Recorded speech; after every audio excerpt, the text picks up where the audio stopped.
자, 말씀 함께 나누도록 하겠습니다. 오늘 말씀의 제목은요, 불확실한 날들을 위한 지혜라는 제목으로 계속 지금 제가 코로나19 시대 속에서 과연 어떻게 우리가 살아갈 것인가에 대한 지혜를 좀 찾고자 해서 전도서 말씀으로 저희가 은혜를 나눕니다.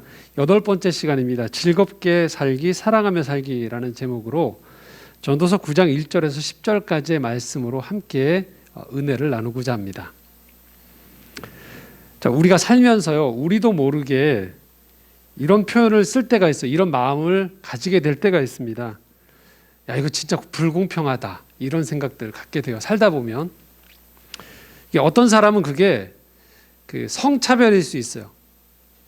똑같은 일을 하는데 왜 여성인 또는 어떤 곳에서는 남성이 불이익을 받는 경우들이 있을 수 있다라고 생각해서 성에 의한 불공평함을 생각하기도 하고요. 어떤 때에는 경제력이기도 해요. 경제력. 나와 상관없는 이 부모의 때에서부터 왔던 그 경제력에 대한 그 격차 때문에 어떤 상실감을 맛보기도 합니다. 외모일 수도 있어요. 외모. 내가 가지고 있는 어떤 외모 때문에 계속 그런 것들에 대한 생각들이 들 수도 있어요. 어떤 사람은 체력, 건강의 문제일 수도 있습니다. 왜 이렇게 불공평할까? 저 사람은 저렇게 튼튼한데 왜 나는 이렇게 항상 몸이 아프지라는 지역이 될 수 있어요. 우리나라도 보면 지역이 어디 출신이냐에 대한 그런 알게 모르게에 대한 차별이 있을 수도 있고 편견이 있을 수도 있거든요. 해외를 나가서 우리가 지금 보고 있는 상황은 인종에 대한, 피부 색깔이나 인종에 대한 문제 때문에 이 불공평한 대우를 주거나 차별이 일어나기도 합니다. 이 대부분은 태어나면서부터 내게 주어진 것들인 경우가 대부분이에요. 사람들이 노력을 통해서 극복되어질 수 없는 부분들이 절감되어질 때가 있어요. 그럴 때 우리가 참 불공평하다라는 생각을 갖게 마련인 거죠.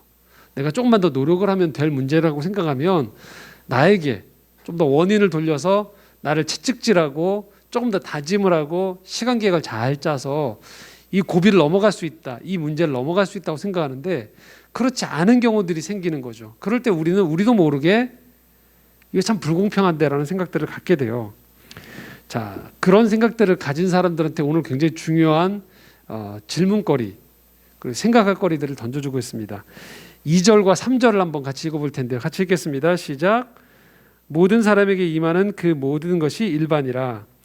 의인과 악인, 선한 자와 깨끗한 자와 깨끗하지 아니한 자, 제사를 드리는 자와 제사를 드리지 아니하는 자에게 일어나는 일이 모두 일반이니 선인과 죄인, 맹세하는 자와 맹세하기를 무서워하는 자가 일반이로다.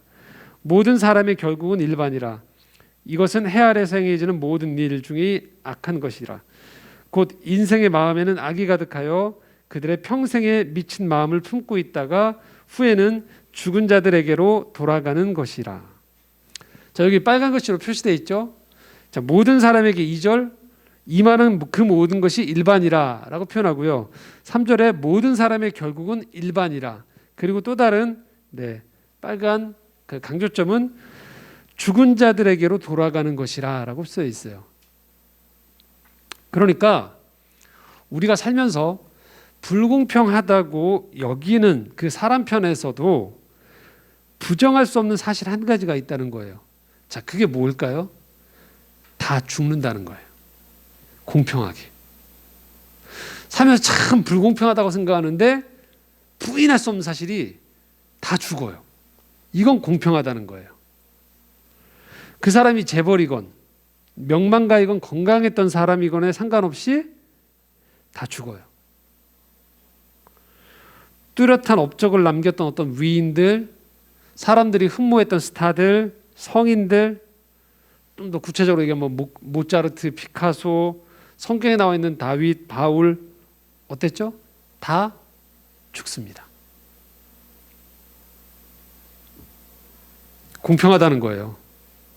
죽음 앞에서는 조금 더 길어지거나 짧아질 수 있지만 지금 시대에도 보면 조금 더 경제적으로 여유가 있거나 여러 가지 의료적인 혜택을 받을 수 있으면 10년, 20년을 더 살 수도 있어요. 빠르게 처방을 받고 더 선진 의료 그 수술을 받을 수 있으니까 그럼에도 불구하고 동시대에 살아간 우리 모두가 지금 여기 있는 우리 모두들도 100년 후 정도면 다 죽는다는 거죠. 공평하다는 거예요. 여기에 대해서는 더 이상 불평할 게 없다는 거예요. 그리고 한 가지가 더 있어요. 그것은 무엇이냐면 모두가 다 미래가 불확실하다는 거예요. 자, 1절 말씀 한번 같이 읽겠습니다. 이 모든 것을 내가 마음에 두고 이 모든 것을 살펴본즉 의인들이나 지혜자들이니 그들의 행위나 모두 다 하나님의 손안에 있으니 사랑을 받을는지 미움을 받을는지 사람이 알지 못하는 것은 모두 그들의 미래의 일들임이니라. 그 사람이 의인이 됐든 지혜자들이 됐든 다 어느 손 안에 있냐면 하나님의 손 안에 있대요. 여기서 말하는 하나님의 손이라는 건 좀 더 인격적이라기보단 내가 통제할 수 있는 범위를 넘어가는 걸 말하는 거예요. 외적인 힘. 내 통제 밖에 벗어나는 건데 그건 뭐냐면 내가 그 하나님께 사랑을 받을지 미움을 받을지 또 실제로 우리가 인생 살아가면서 어떤 사람들한테 사랑을 받게 될지 미움을 받게 될지 우리는 모른다는 거예요. 모든 사람은 불확실한 미래를 가지고 있다는 거예요. 이것도 동일하다는 거예요. 여기 계신 우리 모두가 내일 어떤 일들이 우리 가운데 벌어질지 몰라요. 1년 후에 어떤 일들이 벌어질지 몰라요. 이 두 가지가 그래서 공평하다는 거예요. 하나는 모든 사람들이 다 죽는 게 공평해요. 두 번째, 모든 사람들의 미래가 다 불확실하다는 것. 코로나19 때 계속 듣는 말이 있죠. 뭐예요? 아무도 가보지 않은 길을 간다라고 얘기하죠. 자, 이건요 협박이 아니에요. 그리고 다 헛되구나, 다 허무하구나를 이야기하려는 게 아닙니다. 자, 여기에 포커스가 있어요. 오늘 4절에서 6절 말씀입니다. 함께 읽겠습니다. 모든 산자들 중에 들어있는 자에게는 누구나 소망이 있음은 산개가 죽은 사자보다 낫기 때문이라. 죽을 줄 알되 죽은 자들은 아무것도 모르며 그들이 다시는 상을 받지 못하는 것은 그들의 이름이 잊어버린 바 됨이니라. 그들의 사랑과 미움과 시기도 없어진 지 오래이니 해 아래에서 행하는 모든 일 중에서 그들에게 돌아갈 몫은 영원히 없느니라. 자, 모든 산자들 중에서 소망이 있다는 거예요. 말이 이게 좀 고어다 보니까 익숙하지 않은 편인데 산 사람한테 소망이 있다는 거예요. 그러면서 어떻게 비유하냐면 4절에 죽은 사자보다 살아있는 개가 낫다는 거예요. 혹시 여러분들 중에서 왜 이렇게 내가 똑똑하지 않지라고 생각하지만 예를 들면 여러분들이 훨씬 누구보다 낫다? 아인슈타인보다 낫다는 거예요. 그 얘기인 거예요. 여러분들이 지금 살아있기 때문에 죽어있는 사람과는 비교할 수 없는 차별점이 있다는 거예요. 그것은 바로 여러분들이 생명의 호흡을 가지고 있다는 건 부인할 수 없는 사실인 거죠. 자, 5절에는요 이렇게 표현합니다. 산자들은 비록 그것이 불확실하다고 아까 미래를 얘기했죠. 하지만 죽은 사람한테 미래가 없다는 거예요. 근데 우리한테는 있다는 거예요. 살아있는 사람에게는. 자, 6절에는요 이렇게 얘기합니다. 죽으면요 사랑할 수도 미워할 수도 시기할 수도 없게 되어지는 거예요. 이게 바로 살아있는 사람들이 가지고 있는 특징이라는 거예요.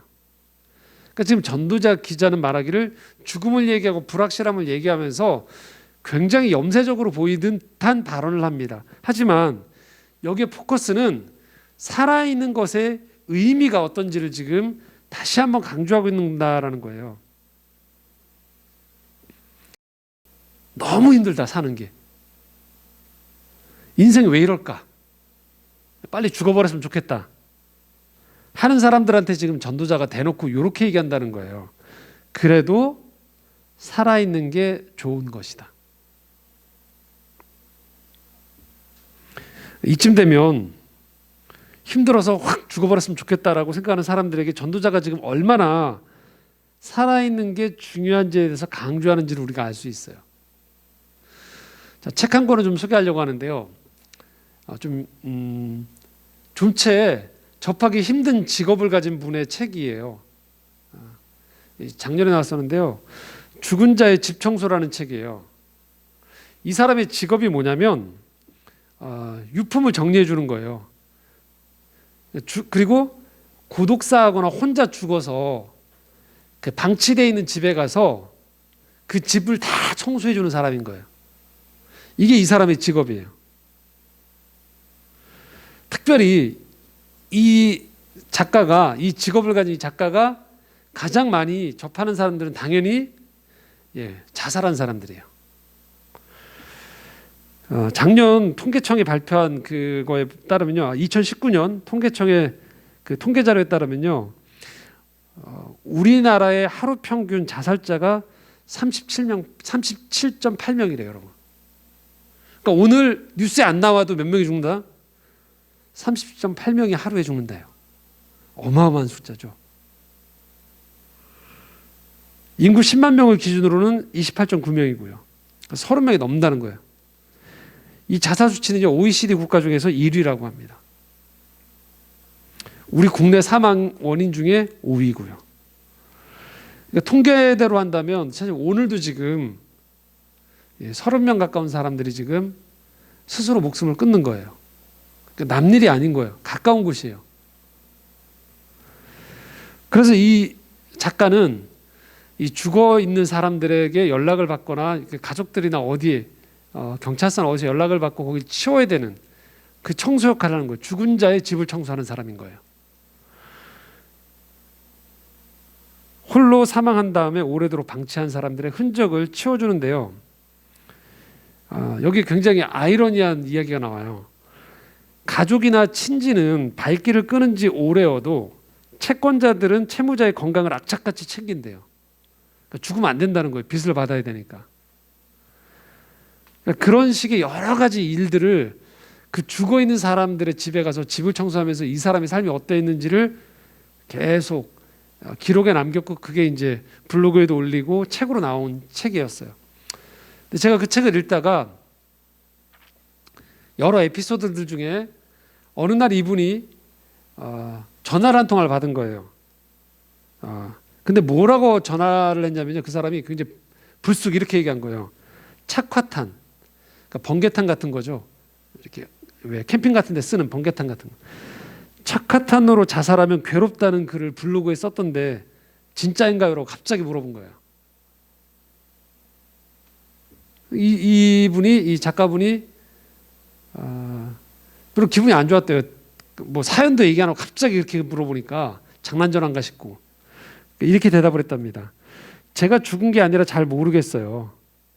근데 그곳에 가보면 괴롭게 죽은 흔적을 볼 수 있다라고 얘기를 한 거예요. 굉장히 죽으면서 이제 아마 고통 가운데에서 몸부림쳤던 게 흔적에 남아있나 봐요. 현장에 가보면. 근데 전화기 너머에서 그 여성이 이렇게 얘기를 하더래요. 제가 착화탄을 샀어요. 3개. 그러면서 다시 질문을 하더래요. 진짜 고통스러운가요? 진짜 많이 아픈가요? 라고. 그러니까 직감적으로 이게 지금 자살하려는 사람이 지금 자기 블로그 보다가 이런 글들을 읽고 자기한테 전화한 거였어요. 그러니까 보니까 이 사람이 죽으려고 했다가 죽기 직전에 여기저기 하다가 막 이렇게 자살 뭐 이렇게 쓰고 하다가 어플리케이션으로 검색하다가 여기까지 온 거예요.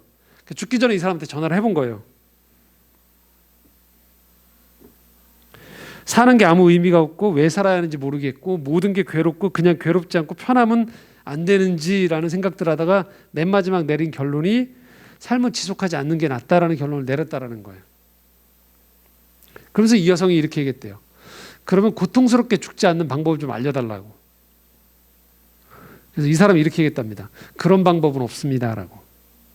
그리고서 빠르게 휴대폰 배터리가 남아있음에도 불구하고 그 전화기 너머 여성한테 지금 배터리가 없다 내가 배터리 교체할 시간을 잠시만 좀 기다려달라고 했대요. 그리고서 바로 119로 긴급 구조 요청을 했대요. 빨리 여자 있는 쪽으로 가달라고. 근데 순찰자가 여자 있는 쪽으로 안 가고 자기한테 오더래요. 계속 또 상황을 설명해야 되고 자기 직업을 얘기해야 되고 이걸 5번이나 했더래요. 여기저기 계속해서. 어쨌든 경찰이 옆에 서서 처음에는 장난주난 줄 알다가 이 상황을 보니까 심각한 걸 확인하고 계속적으로 이제 이 대화를 하면서 이 전화한 사람이 어디 있는지를 찾아내는 거죠. 다시 전화를 했어요. 받았어요. 근데 말이 없는 거예요. 그래서 이 사람이 이렇게 건넸대요. 착각한 세계로는 부족해요. 고통스럽게 말하고 절대 안 죽습니다라고 얘기한 거예요. 그러니까 말이 없던 이 여자가 드디어 그러면 몇 개를 사야 하는데요 라고 대답이. 그래서 대화가 다시 시작된 거예요. 그래서 이 사람이 계속 대화를 하고 끌고 계속 한 거예요. 지금 더 사러 내려갈 수 있느냐, 거기가 어디냐. 이 여자는 술을 먹고 점점 발음이 꼬이고 계속 시간을 버는 거죠. 이 사이에 뭐 했을까요? 결국은 수색을 해서 결국 이 여자를 찾아낸 거죠. 결국은 생명을 건져줬어요. 이 여성이 구출된 거죠. 가정이 있는 남편이 있었던 여성인데 남편이 찾아가고 해서 결국은 이 여자는 자살을 하지 못하게 됐던 거예요. 결국 그녀는 구조됐고 그리고 그녀에게서 문자가 왔대요. 딱 내 음절로 된 왔대요. 제가 설교 시간에 쓰기 좀 부적절한 표현인데 이렇게 문자가 왔답니다. 나쁜 시키 이렇게 하면서 나쁜 놈 이렇게 하면서 자기 자살을 방해했다고 나쁜 시키 이렇게 하면서 문자가 왔더래요. 근데 이분이 이제 이 책에서 이렇게 써놨어요. 그대로 제가 읽어볼게요. 휴대전화를 꺼내 몇 번이나 메시지를 다시 읽어본다. 나쁜 시키 나쁜 시키. 그래 나는 정말 그런 사람인지도 모르겠다. 오늘 당신을 속였고 그 바람에 당신의 계획을 아주 보기 좋게 망쳐놓았다. 스스로도 잘 모를 이야기를 남발했으며 당신이 자유로울 권리를 공권력을 이용해서 침해했다. 그런 사람을 나쁜 시키라고 부르는 것은 매우 온당한 일일 것이다. 고백하건대 당신의 전화번호를 내 휴대전화에 고의 저장해 두었다. 당신이 나에게 또다시 전화를 걸어오면 단번에 알아차릴 수 있도록 말이다. 언젠가 나에게 당신이 다시 전화를 걸어올지는 모르겠다. 그때도 내가 당신을 막을지 과연 또 한 번 당신의 계획을 물거품으로 돌릴 수 있을지 모르겠다. 부탁하건대 언젠가는 내가 당신의 자살을 막은 것을 용서해 주면 좋겠다. 그리고 저는 이 부분이 되게 와닿았어요. 나는 그 순간 살아야 했고 당신을 살려야만 내가 계속 살 수 있을 것만 같았다. 그리고 이 글은 이렇게 마무리를 짓고 있습니다. 나는 아직 배에서 내리지 않았다. 우리는 여전히 함께 배를 타고 있다. 그것만큼은 오래도록 잊지 않을 것이다. 저는 이 글을 읽으면서 오늘 전도자가 이 땅을 살아가면서 죽고 싶어 하거나 삶의 의미를 잘 찾지 못하는 사람들에게 주는 동일한 메시지라는 생각이 들었어요. 전도자는 지금 우리한테 이렇게 얘기하고 있는 거예요. 그러니까 때가 되면 다 죽게 되어 있습니다. 안 죽고 싶어도 죽게 돼요. 그러니 살아있는 동안 잘 살아보십시오라는 메시지를 지금 건네고 있는 거예요. 그러면서 전도자는 7절에서 10절까지 해서 지금 잘 사는 것들이 무엇인지에 대해서 이렇게 이야기하고 있습니다. 함께 읽겠습니다. 너는 가서 기쁨으로 내 음식물을 먹고 즐거운 마음으로 내 포도주를 마실지어다. 이는 하나님이 내게 하는 일들을 벌써 기쁘게 받으셨음이니라. 내 의복을 항상 희게하며 내 머리에 향기름을 그치지 아니하도록 할지니라. 내 헛된 평생의 모든 날 곧 하나님이 해 아래에서 내게 주신 모든 헛된 날에 내가 사랑하는 아내와 함께 즐겁게 살지어다. 그것이 내가 평생의 해 아래에서 수고하고 얻은 내 몫이니라. 내 손이 이를 얻는 대로 힘을 다하여 할지어다. 내가 장차 들어갈 수월에는 일도 없고 계획도 없고 지식도 없고 지혜도 없음이니라. 7절에 이렇게 말합니다. 기쁨으로 만찬을 함께 나누라는 거예요. 오늘 먹을 수 있는 그 음식이 무엇이든지 그것을 기쁨으로 먹으라는 거예요. 산자가 먹을 수 있는 음식이니까. 그리고 8절에 이렇게 갑니다. 옷도 좀 잘 입으라는 거예요. 옷도 잘 입으라는 거. 자매들이 여기서 되게 위안을 받을 수 있는데 머리에 향기름을 그치지 않게 하라. 9절에 보면요. 사랑하는 가족과 그러니까 당신 주변에 사랑할 수 있는 사람과 의미 있는 시간을 보내라는 거예요. 그리고 10절에 내 손에 일을 얻는 대로 힘을 다하여 할지어다. 열심히 일하라는 거예요. 성실하게. 여기 스올이란 표현이 나오죠. 이건 고대 사람들의 이 세계관 안에서 나온 죽은 자들이 말하는 거예요. 죽은 곳, 이 땅과는 다른 곳. 자, 우리는 지금 이 전도자 기자의 살아있는 자들에 향한 이 당부를 보면서 우리에게 이렇게 다시 한번 물어볼 수 있는 거예요. 나는 정말 열심히 살고 있는가? 혹시 내가 믿음이 있다는 핑계로 다른 사람이 어떻게 해주겠지라는 다른 사람의 도움을 받거나 또는 우연에 기대해서 혹시 살려는 것은 아닌가?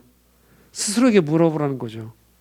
내게 주신 인생의 시간, 건강을 가지고 내 몫만큼의 그것을 가지고 나는 정말로 열심히 살고 있는가? 나는 정말로 내 옆에 사람들과 의미 있는 관계를 맺으며 살고 있는가? 하나님이 함께 하실 때 나의 최선에 함께 하시도록 사람을 대할 때에도 일을 할 때에도 그리고 특별히 제일 먼저 여러분 자신에게 나는 나에게 잘 대해주고 있는가? 함부로 방치하고 있지는 않은가? 남들을 쳐다보면서 공연히 자책하고 있는 것은 아닌가? 그리고 여러분 주변에 있는 사람들을 관계를 정원처럼 잘 갖고 가고 있는가라는 거예요. 우리가 여기서 다시 한번 주목할 단어가 있는데요. 그것은 9절에 헛된이란 단어예요. 이 히브리어로 헤벨이거든요. 헤벨. 헤벨은요.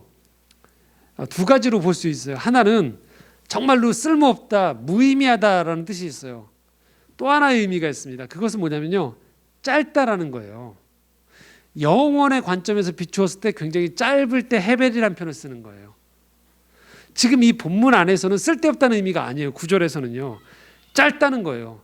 금방 사라진다는 거예요. 그러니까 시간에 목적성이 있다는 거예요. 짧으면서 목적성이 있다는 거예요. 자, 우리가 이것을 금방 알 수 있는 건 뭐냐면요. 여러분들이 집에서 TV로 또는 스마트폰으로 어떤 영상물을 볼 때랑 여러분이 거금을 들여서 콘서트를 가거나 미술관을 가거나 뮤지컬을 보러 가실 때 차이가 생깁니다. 왜 그럴까요? 집에서 보실 때는요, 시간이 많다고 생각을 해요. 이거 계속 볼 수 있다고 생각을 해요. 그리고 대체로 공짜라고 생각을 해요. 그런데 여러분들이 지금 얘기했던 이런 콘서트나 미술관이나 뮤지컬 같은 걸 보러 가실 때 어떨까요? 대체로 시간을 들여야 돼요. 돈을 들여야 돼요. 정성이 들어가요. 그래서 어떠냐면요. 이미 들어가기 전에 여러분들이 어떨까요? 이미 감동을 받을 준비를 하고 들어가세요. 여러분의 모든 촉수가 다 발휘되어져서 뭐 하냐면 내가 돈을 냈기 때문에 여기에 대한 이유를 찾기 위해서요. 여러분들이 굉장히 적극적으로 그 시간을 쓰세요. 또 하나는 뭐냐면 그렇게 쓸 수 있는 이유 중 하나가 시간이 짧다는 거예요. 1시간 또는 2시간 안에 끝나요. 대체로. 길지 않다는 걸 알기 때문에 여러분들이 집중하셔서 그 시간 안에 충분하게 경험을 하시는 거예요. 그래서 대체로 현장에 직접 가셨을 때 여러분들이 만족도가 높아요.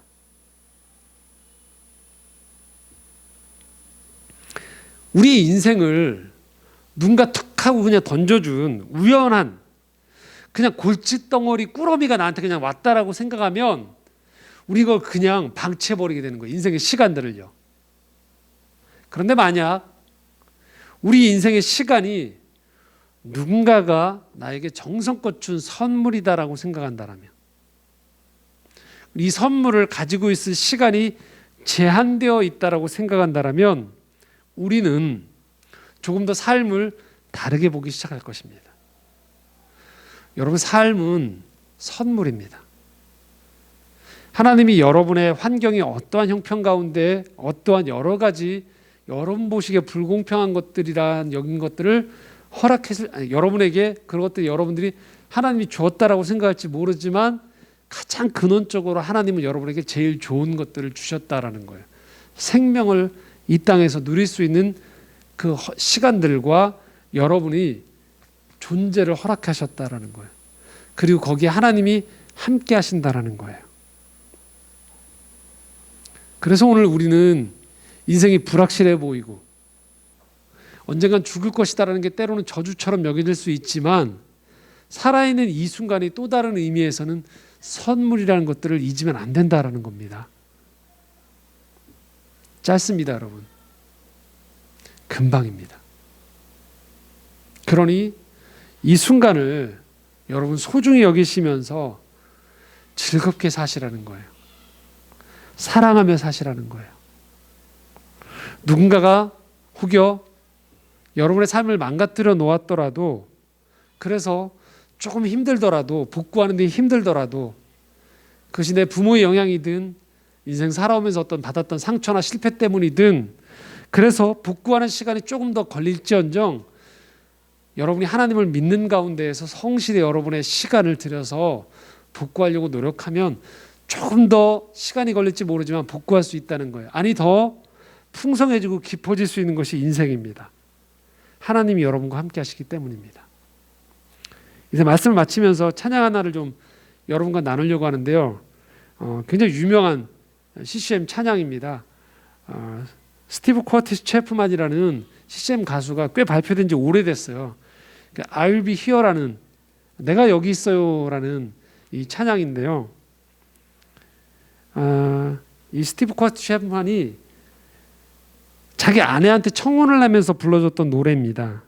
그런데 이 세월이 흘러서 머리가 희끗희끗해지고 이 노래의 의미에 대해서 적어둔 글이 있어서 여러분들하고 나누면서 가사를 읽어드리고, 그리고 나서 좀 찬양을 좀 묵상하고 기도하려고 하는데요.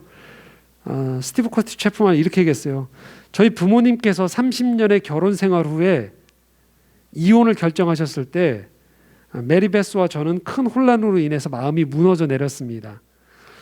이전의 많은 곡들처럼 이 곡 역시 제가 힘겹게 몸부림치면서 쓴 곡입니다.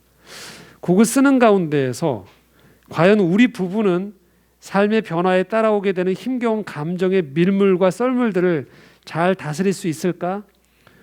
우리는 주님 품에 우리 둘 중 한 명이 먼저 갈 때까지 서로를 위해 계속 함께 할 수 있을까 하는 여러 가지 생각이 들었습니다. 이 노래는 죽음이 우리 부부를 갈라놓을 때까지 제가 사랑하기로 약속한 신부인 제 아내에게 헌신과 재헌신을 고백하는 서약입니다 라고 하면서 이 I'll be here라는 이 찬양인데, 제가 가사를 먼저 좀 읽어드릴게요. Tomorrow morning if you wake up and the sun does not appear, I'll be here. 내일 아침 당신이 일어났을 때 태양이 뜨지 않는다 해도 나는 여기에 있겠어요. 어둠 속에서 사랑이 보이지 않는다면 내 손을 잡아요. 그리고 두려워 말아요. 내가 여기 있을 테니까요. 내가 여기 있을게요. 당신이 아무 말도 하고 싶지 않을 때, 마음을 털어놓고 이야기하고 싶어질 때 내가 들어주고 여기에 있어줄게요. 웃음이 울음으로 바뀔 때 이기고 지고 애쓰는 동안에도 우린 함께 할 거예요. 왜냐하면 내가 여기 있을 테니까요. 내일 아침 당신이 일어났을 때 미래가 불확실해 보일 때에도 내가 여기 있을게요. 계절이 변하는 것이 당연하듯 우리의 일생도 오랜 세월을 지나가겠죠. 그러니 나는 여기에 있겠어요. 내가 여기 있을게요. 내 어깨에 기대어 울 수 있도록 거울 속 우리 모습이 세월을 말해줄 때도 내가 당신을 잡아줄게요. 그리고 여기 있을게요. 당신이 아름답게 나이 들어가는 걸 지켜볼게요. 그리고 당신이 나에게 어떤 의미인지 이야기해 줄게요. 내가 여기 있을게요. 진실할 거예요. 내게 당신을 주신 분과 당신에게 한 약속에 계절이 변하는 것이 당연하듯 우리의 일생도 오랜 세월을 지나가겠죠. 그러니 내가 여기에 있을게요. 우린 함께 할 거예요. 나는 여기에 있겠어요.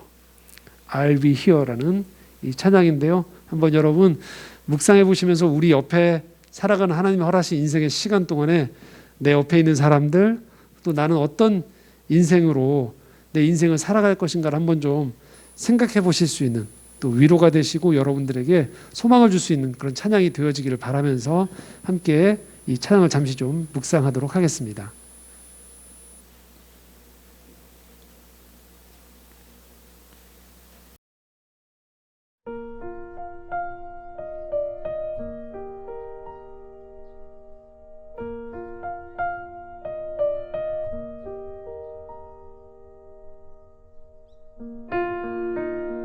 Tomorrow morning if you wake up and the sun does not appear,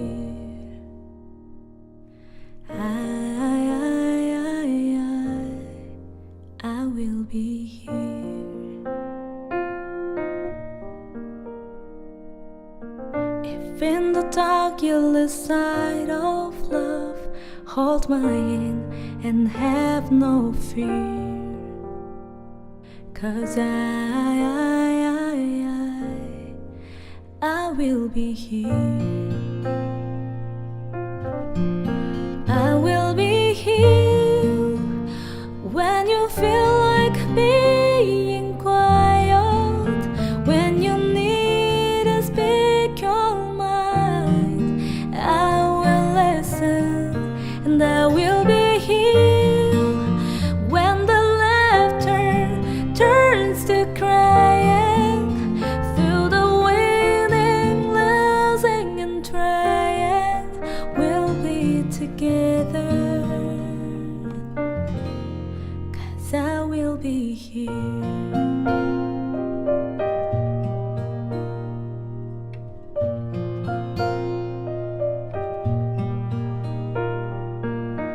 Tomorrow morning, if you wake up and the future isn't clear,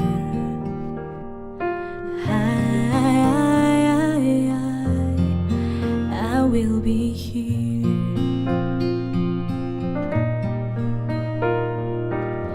As journey seasons are made for change, our lifetimes were made for years. So I will be here. I will be here so you can cry on my shoulder when the mirror tells us we're older. I will hold you and I will be here to watch you grow in beauty and tell you all the things you mean to me. I will be here. Oh, I will be true to the promise I have made to you and to the one who gave you to me. As your seasons are made for change, our lifetimes were made for years. So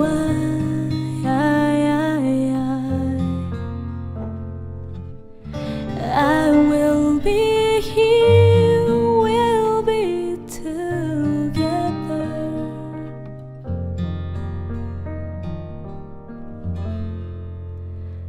I will be here.